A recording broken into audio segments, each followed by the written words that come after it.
जय Hind dear student. Physics time के YouTube channel पर आप सबका स्वागत है। इस लेक्चर में हम लोग करने वाले हैं internal resistance of a cell. क्या होता है इंटरनल रेजिस्टेंस सेल के अंदर।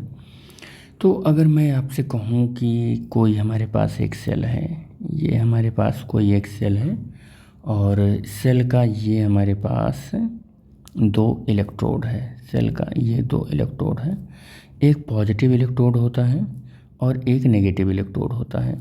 सेल के अंदर क्या होता है बेटे, तो सेल के अंदर इलेक्ट्रोलाइट्स होता है। सेल के अंदर क्या होता है, इलेक्ट्रोलाइट्स होता है, डाइल्यूट इलेक्ट्रोलाइट्स होता है जो वाटर के साथ डिसोसिएट हो जाता है अपने आयन में।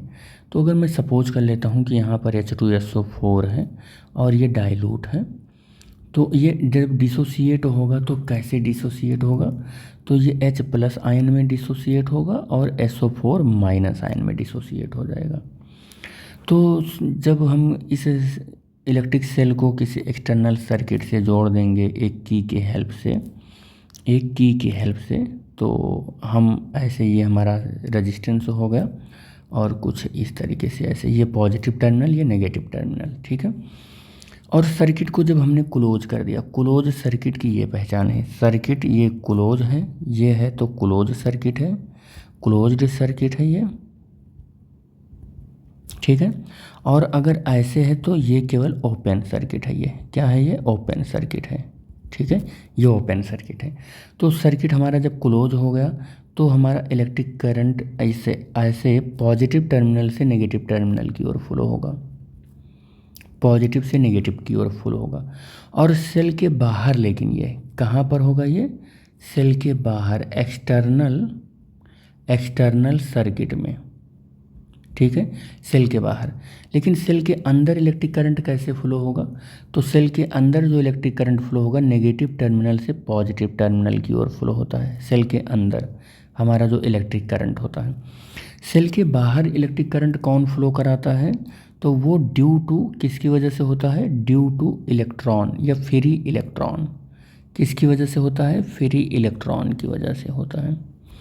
सेल के अंदर इलेक्ट्रोलाइट्स में जो करंट फ्लो होता है वो किसकी वजह से होता है, तो वो होता है ड्यू टू द आयन। अब ये आयन दो तरीके से होते हैं, एक होता है कैट आयन और एक होता है एनायन। कौन होता है, एनायन होता है, ठीक है। तो दो हमारे पास इस तरीके के क्या होते हैं, आयन्स होते हैं। तो एक कैटायन होता है, एक एनायंस होते हैं, ठीक है, कैटायंस एंड एनायंस होते हैं। तो बाहर तो हमारा फ्री इलेक्ट्रॉन इलेक्ट्रिक करंट को फ्लो करा रहा है, यानी इसकी वजह से फ्लो हो रहा है, और अंदर हमारा एनायंस होते हैं। जो हमारा जो चार्ज होता है वो नेगेटिव टर्मिनल से निकलता है, नेगेटिव टर्मिनल से निकलता है और यहाँ पर ऐसे एक्सटर्नल सर्किट में पॉजिटिव टर्मिनल में आके एंट्री कर जाता है, और पॉजिटिव टर्मिनल से फिर इलेक्ट्रॉन क्या होता है, निकलता है और इधर की ओर फ्लो होता है, इधर की ओर नेगेटिव टर्मिनल की ओर। सेल के अंदर ये प्रोसेस होता है, पॉजिटिव से नेगेटिव की ओर ये फ्लो होता है। तो हम सेल के बाहर तो बात नहीं कर रहे हैं, आज हम सेल के अंदर इस लेक्चर में बात कर रहे हैं। तो जब पॉजिटिव टर्मिनल से नेगेटिव टर्मिनल की ओर हमारा इलेक्ट्रॉन जा रहा था, तो उसको रास्ते में क्या हो रहा था, ऑब्स्ट्रक्शन ऑफर्ड कर रहा था। कौन कर रहा था, इलेक्ट्रोलाइट्स में जो आयंस हैं वो ऑब्स्ट्रक्शन ऑफर्ड कर रहे थे। तो कंटिन्यूसली जो इस करंट को फ्लो कराना है, तो कंटिन्यूसली इस करंट को फ्लो कराने के लिए जो एक टर्मिनल पर पोटेंशियल है, इस पोटेंशियल को मेंटेन रख रहे हैं, तो इस इलेक्ट्रॉन को फ्लो करना बहुत ज़रूरी है। और ये इलेक्ट्रॉन जब फ्लो कर रहा है तो इसके रास्ते में ऑब्स्ट्रक्शन ऑफर्ड हो रहा है। ये जो सेल के अंदर इलेक्ट्रॉन के रास्ते में ऑब्स्ट्रक्शन ऑफर्ड हो रहा है, यही जो ऑब्स्ट्रक्शन है इसी को इंटरनल रेजिस्टेंस बोलते हैं। क्या बोलते हैं हम, इंटरनल रेजिस्टेंस बोलते हैं। जो सेल के अंदर जो पॉजिटिव से नेगेटिव इलेक्ट्रोड की ओर हमारा इलेक्ट्रॉन या हमारा आयन जब चलता है, तो इस सेल के अंदर उसके रास्ते में जो ऑब्स्ट्रक्शन ऑफर्ड होता है, this is called the internal resistance. तो resistance offered by the electrolytes, resistance offered by the electrolytes offered by the electrolytes inside the cell to the flow of current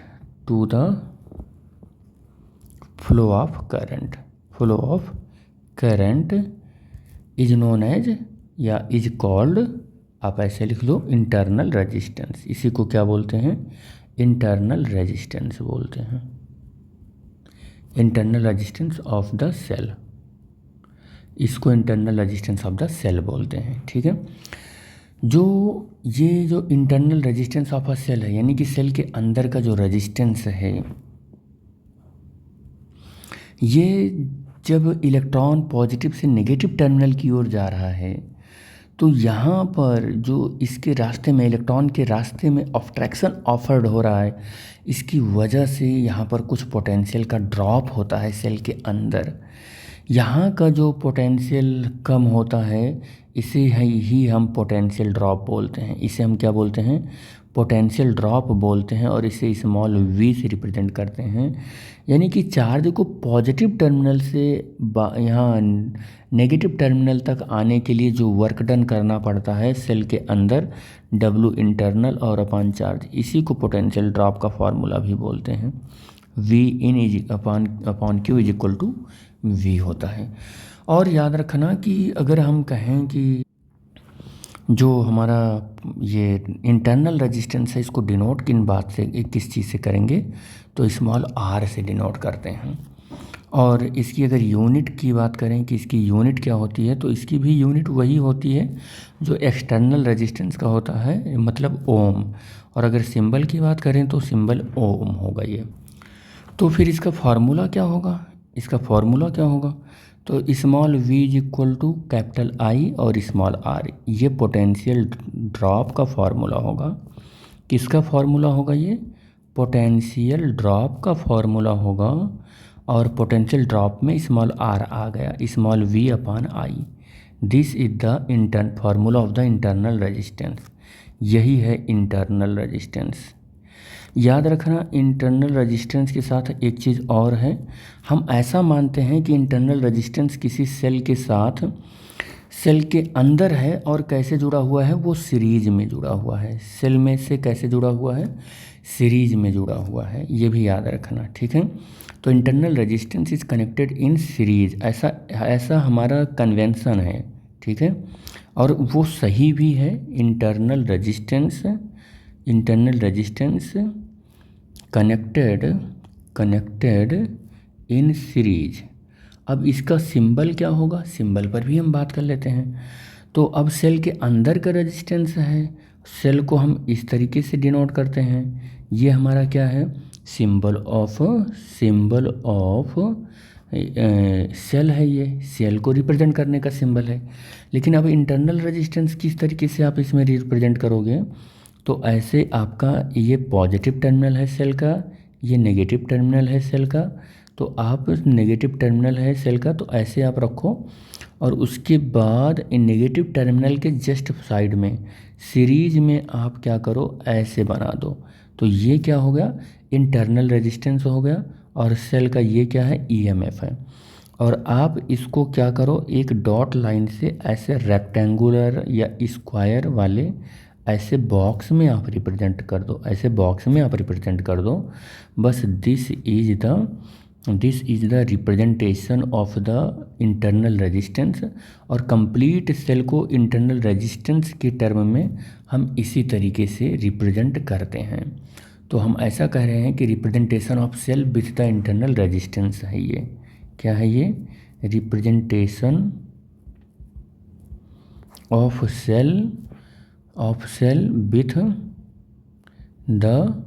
with its internal resistance, internal resistance है ये, internal resistance है ये।